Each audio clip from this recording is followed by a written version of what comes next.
ভালোবাসতে গিয়ে আরো অনেক দলের সাথে এক ধরনের প্রহসন বা প্রতারণা করেছেন।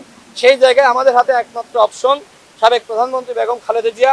জাতির এই সংকটে, জাতির উদ্দেশ্যে যদি তিনি ভাষণ দেন, আমাদের উদ্দেশ্যে কথা বলেন, আমার কাছে মনে হয় প্রত্যেকটা দল তার কথা শুনবে। আমরা তার প্রতি শ্রদ্ধা জানিয়ে তিনি যে আসনগুলো থেকে নির্বাচন করবেন, বিএনপি ঘোষণা দিয়েছে, সেই আসনগুলোতে আমরা কোনো প্রার্থী ঘোষণা করব না। সরকারের ভিতরে দুইটা গ্রুপ রয়েছে এবং একটি দৃশ্যমান সরকার, একটি অদৃশ্যমান সরকার। এই অদৃশ্যমান সরকার চাই রিফাইন্ড আওয়ামী লীগ তারা আগামী নির্বাচনে অংশ নিক, আর দৃশ্যমান সরকার তারা চায় না যে রিফাইন্ড আওয়ামী লীগ নামে আওয়ামী লীগ আসলে নির্বাচনে অংশগ্রহণ করার সুযোগ পাক। কারণ আওয়ামী লীগ যদি নির্বাচনে অংশ নেওয়ার সুযোগ পায়, আওয়ামী লীগ কোনোভাবেই সুন্দর নির্বাচন করতে দিবে না। তাদের উদ্দেশ্যই থাকবে নির্বাচনকে বানচাল করা।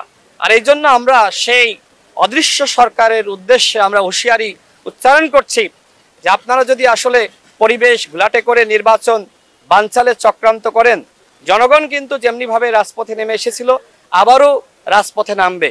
সরকারের মধ্যে একটা গ্রুপ রয়েছে, সেটা দৃশ্যমান হোক অদৃশ্যমান হোক, যারা চায় না আসলে যথাসময়ে নির্বাচন হোক।